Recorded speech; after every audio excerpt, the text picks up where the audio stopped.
Well, we've come to the last of the 12 talks, and I hope it has been making sense to you, and I hope you are stimulated and interested by the lives of these three Cappadocians. It's been a short journey in many ways because they covered so much ground of such diversity. But I want to give this concluding talk a metaphor with which to describe their impact in theology and also in Christian discipleship. The title I've given to this address is the threefold cord, which is a phrase that is taken from the book of Ecclesiastes about the power of three people together, often referred to as two human beings, and joining them God himself making the third cord. And with regard to the Cappadocians, I think we can discern three aspects to their work. A number of years ago, before I wrote this book here, which is The Three Wise Men from the East, the Cappadocians and their struggle for orthodoxy, I went myself to Cappadocia, a very interesting part of Turkey. And when I arrived by aeroplane at Kayseri, as it's called now, Caesarea as it was then, I asked one of the people just standing around near the airport whether they'd ever heard of Basil of Caesarea, who lived there over 1500 years ago. And I was surprised when he said, yes, we do remember him, in this sense, that we have a feast day once a year for Basil. And given that it's a Muslim society, probably 98% Muslim at least, and there's virtually no Christian community there, I was surprised that they were remembering Basil at all. And so I said to them, well, why is it that you're remembering Basil? And he said, quite simply, he said, well, we remember him because he cared for the poor. And I thought, well, they may not understand all that teaching about the Trinity. They might not understand some of that sort of Platonic dialogue that we've discussed with Gregory of Nyssa. But what's carried on down the ages is that idea is that this man, Basil, and his two colleagues probably with him, had a reputation for caring for those people who were impoverished. Now I say threefold cord because it seems to me that there are three discernible strands to their lives, which coming together make something very unique and special amongst all the church fathers, and I think has something to say for us in terms of mission for the church today. It's not just an academic thing from the past, but something that can inform us in how we conduct our lives and our church life today. And these are the three things. Firstly, in them there was a struggle for orthodoxy, following on from Athanasius in particular, and that is why it's so good to be speaking here so close to Alexandria.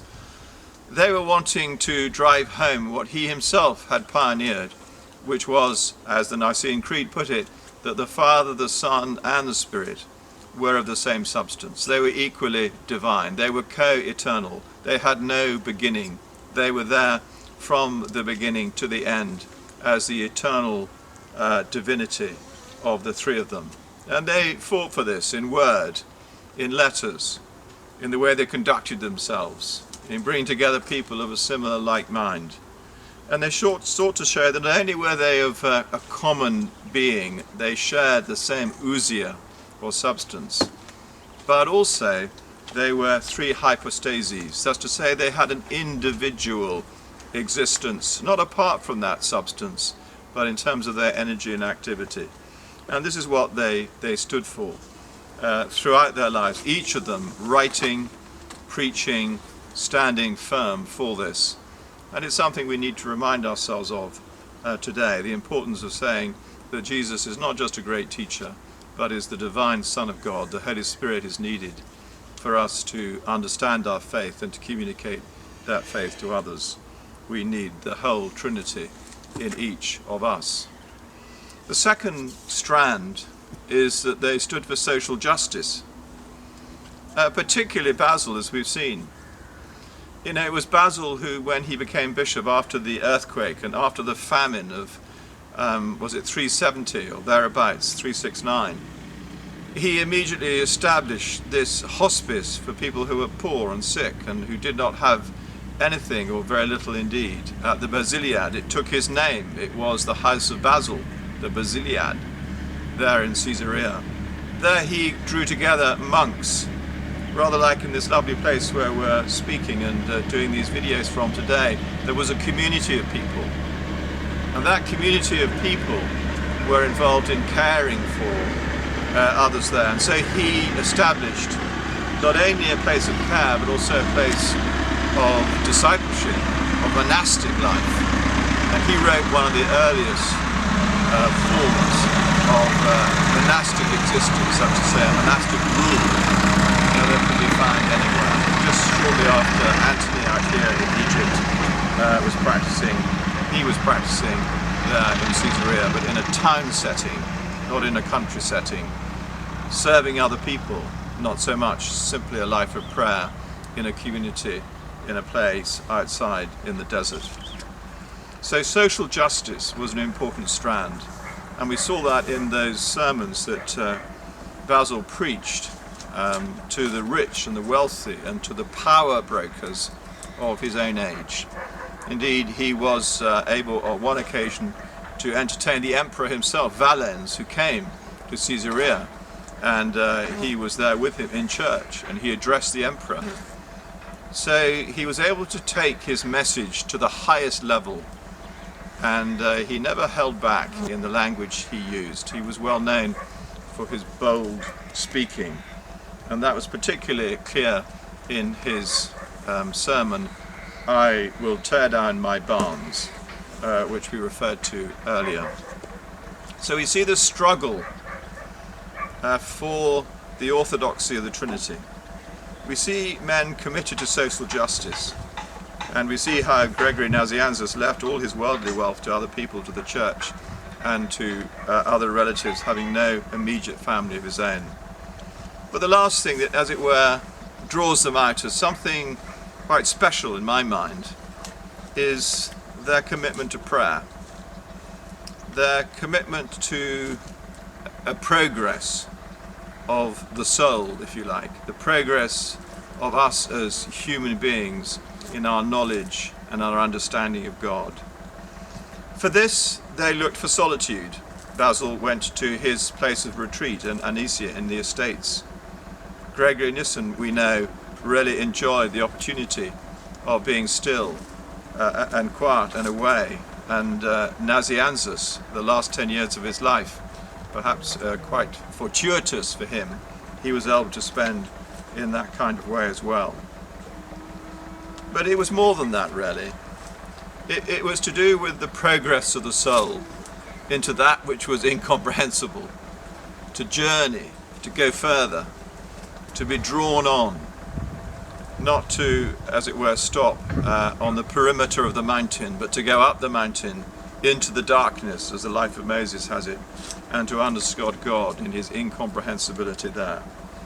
And this is put in a wonderful way, and I'm going to close with this quotation, in Gregory Nyssen's reflections on the Song of Songs, the Song of Solomon, which is about the bride searching for the bridegroom in part in the song, longing for him, desiring him, wanting him, and the passion and the beauty of that relationship as described. And the bride puts it as follows, or reads the commentary on that is as follows by Gregory in the Song of Songs. He writes, "The soul, having gone out at the word of her beloved," was to say the bridegroom, "looks for him, but does not find him. She calls on him, though he cannot be reached by any verbal symbol, and she is told by the watchmen, the angels, that she is in love with the unattainable, and that the object of her longing cannot be apprehended. In this way she is, in a certain sense, wounded and beaten because of the frustration of what she desires, now that she thinks that her yearning for the other cannot be fulfilled or satisfied. But the veil of her grief is removed when she learns that the true satisfaction of her desire consists in constantly going on with her quest and never ceasing in her ascent, seeing that every fulfillment of her desire continually generates a further desire for the transcendent. Thus the veil of despair is torn away, and the bride realizes that she will always discover more and more of the incomprehensible and unhoped for beauty of her spouse through all eternity. Then she is torn by an even more urgent longing. In a way, that sums up for me what the Cappadocian Fathers are all about a progress into truth, about a progress into care of fellow human beings, fulfilling the commandment to love our neighbours ourselves, and a progress of our own soul, which is to go on ascending more and more into the incomprehensibility of God through contemplation, through prayer, through solitude, through truth, through community. And because of these three things, their orthodoxy and struggle for that orthodoxy of the Trinity, their social justice, and also their commitment to prayer, I think they remain and always will remain models for the whole Church and for its mission in the future. So thank you for listening over these past 12 sessions, and I hope that it's been a benefit to you. It's been a tremendous privilege for me to come here and to do this, and I hope that it may continue in a dialogue between you and others as we think about the Cappadocians and what they mean for us in our lives today. So shukran, thank you very much, and I hope we can continue our dialogue in different ways in the future. Thank you.